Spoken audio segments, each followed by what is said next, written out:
Supprimer le CEP, c'est dire que ce qui avait été fait à l'avance, c'est pas bon. Parce qu'aujourd'hui, le CEP, c'est un diplôme qui permet à une certaine catégorie de personnes d'avoir du travail. C'est vrai que de plus en plus, les gens sont diplômés et que le travail, il faut avoir de plus gros diplômes. Mais je crois que si on supprime, on remplace par quoi? C'est ça. Parce que ça permet au moins à un moment de s'arrêter pour savoir que bon, pendant 6 ans, j'ai pu au moins obtenir un diplôme et ça c'est déjà encourageant pour la suite.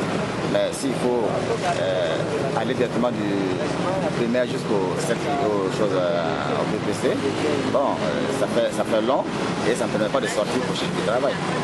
Voilà. Donc je crois que maintenir le CEP serait une très bonne chose, même si on sait que de plus en plus le travail pour l'avoir, il faut avoir des plus beaux diplômes. Non, bon, je trouve que c'est une bonne chose. Bon, le CP, c'est un diplôme intermédiaire qui n'a pas trop d'importance. L'enseignement de base n'est plus comme avant, c'est de l'enseignement de masse. C'est le grand nombre qu'il faut. Il faut alphabétiser au maximum. C'est sur ces critères-là qu'on est jugé par la Banque mondiale, par les institutions internationales. Donc, bon, on ne peut pas faire des omelettes sans casser des œufs. Ça, c'est clair. Actuellement, quand on dit CEP, ce n'est même pas un CEP. Voilà, ce n'est même pas un CEP. D'abord, non seulement ce n'est pas un CEP, et le fait même de dire qu'un enfant doit passer au CM2 sans redoubler, là, je me demande même, cet enfant-là, s'il arrive au CM2, là, sans un niveau, là, je me dis qu'il aurait, il aurait dû se former même ailleurs même, que de passer son temps à l'école. S'il rate là-bas, c'est foutu même pour de bon. Donc déjà, c'est même pas bon. C'est pas bon. Non seulement le CP, là, c'est pas un CP, ça c'est un. Et de deux, encore, il faut que les enfants, ceux-là qui doivent passer là, méritent, en fait, ce qu'ils ont fait comme travail. Voilà, c'est par rapport au travail qu'on doit, en fait, récompenser les enfants. Je me dis que si on récompense les enfants qui n'ont pas de niveau, je me demande ce qu'ils veulent. Ils veulent quoi? Voilà. Je pense que c'est pas, bon, à mon avis, c'est pas une bonne chose. Parce que c'est un diplôme d'abord qui atteste que l'enfant a vraiment le niveau. Vous savez que si on suspend ce diplôme, si toutefois l'enfant au secondaire il n'arrive pas à avoir le diplôme, le brevet, mais qu'est-ce qui prouve que vraiment quel diplôme il aura par rapport, ça veut dire que l'intervalle du primaire, c'est le premier. D'abord, merci. Je pense que la question de la suppression du certificat d'études primaires, ça dépend de l'idée, de l'intention et ce qui amène les uns et les autres à vouloir supprimer les certificats d'études primaires. Je pense qu'il faut d'abord connaître ce mobile-là avant de pouvoir se prononcer clairement sur la question. Alors, entre autres, on parle de la cherté, du coût que le CEP en fait creuse dans le budget de l'État. Mais nous pensons aujourd'hui que l'éducation aujourd'hui là c'est un coût. Et quoi qu'on dise, l'enseignement aujourd'hui c'est un coût et il appartient à l'État quand même de prendre comment on appelle l'éducation en charge. Et aujourd'hui, supprimer le CEP aujourd'hui ne va pas amener ici un rehaussement du niveau. Voilà. Nous pensons que si c'est vraiment on veut le niveau, un niveau, qu'on veut donner le niveau aux enfants burkinabés, là, il va falloir qu'on puisse revoir beaucoup de choses.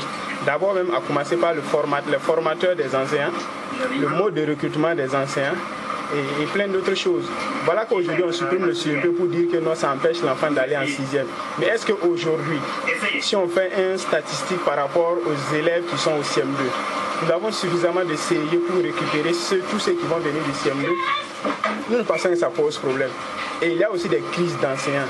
Il faut recruter suffisamment d'enseignants, les former suffisamment. Il faut construire davantage les infrastructures. Et nous pensons que c'est à ce seul prix-là qu'on pourra rehausser les niveaux de l'école burkinabé. Je pense que ce n'est pas une bonne chose parce que si l'enfant n'atteint pas le OBPC, quel papier il va attester qu'au moins il a fini avec le premier cycle. Oui. Moi, c'est mon point de vue, quoi. Au moins, moi, j'aurais aimé qu'on maintienne toujours le certificat d'études primaires. Au cas où l'enfant n'arrive pas au niveau secondaire, au moins qu'il a quelque chose qui prouve que vraiment, réellement, il a terminé le secondaire, le primaire. Moi, je serais contre la suppression. Tout simplement, le niveau même aujourd'hui, on voit que le niveau de l'enseignement n'est pas comme avant. Voilà, aujourd'hui, on remarque qu'on n'a même plus besoin de la moyenne. On sent que c'est un pourcentage, ils ont besoin pour les classes supérieures, pour que les élèves qui sont dans une classe inférieure, genre on a besoin de 90% pour que 90% passent, pour qu'on puisse recruter encore plus. Je ne sais pas c'est quelle politique, mais ce n'est pas du tout une bonne politique, selon moi. C'est pas bien de supprimer le CEP. Voilà. Et on comprend parfaitement la politique. Nous pensons que jusqu'à présent, c'est l'application des programmes d'ajustement structurel qui impose aux États africains, dont le Burkina Faso, de se désengager du secteur non productif, comme ils appellent, c'est-à-dire l'enseignement et la santé. Et c'est ce qui amène la crise aujourd'hui au niveau du système éducatif.